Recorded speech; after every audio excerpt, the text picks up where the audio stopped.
Magandang araw sa inyong lahat. Ngayong araw na ito ay tatalakayin natin ang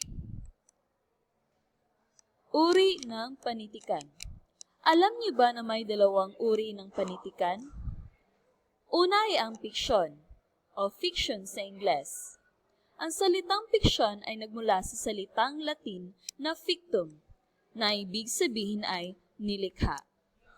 Ginagamit ng mga manunulat ang kanilang imahinasyon para sa pagsulat ng mga akdang bungang isip lamang. Umiimbento sila ng mga katangi-isip ng mga tauhan, pangyayari, sakuna at pook na pinangyarihan ng kwento para sa kanilang mga akda.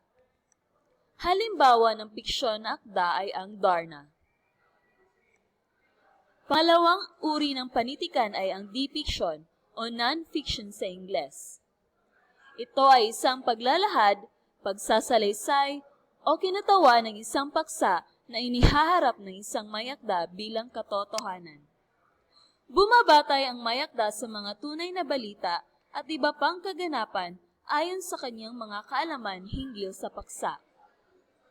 Pinipilit dito ng manunulat na maging tumpak sa mga detalye ng mga pangyayari.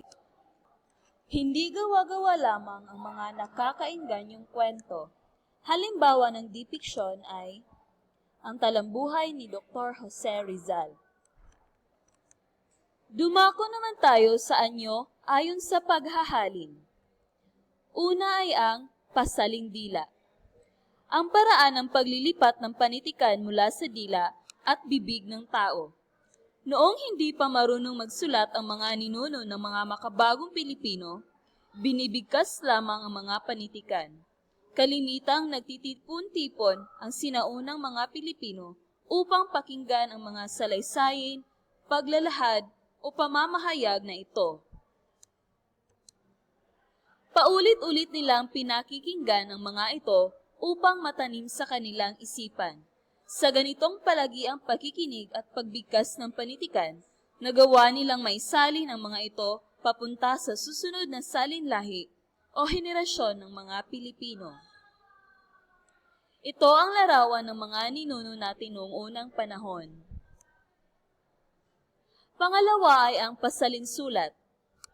Isinatitik, isinulat, inukit, o iginuhit ng mga Pilipino ang kanilang panitikan. Naganap at nagsimula ito noong matutunan nila ang sinaunang abakada o alpabeto, kabilang na ang mas naunang baybayin at mga katulad nito. Ito ang larawan kung saan isinusulat ng mga ninuno natin ang kanilang panitikan. Isinusulat nila ang kanilang panitikan sa kawayan at ang iba naman ay sa libro. Pasalintroniko. Ito ang pagsasalin ng panitikan sa pamamagitan ng mga kagamitang elektroniko na dulot ng teknolohiyang elektronika. Ilan sa mga halimbawa nito ang paggamit ng mga diskong kompakto, plaka, recorder tulad ng tape recorder at ng DVD.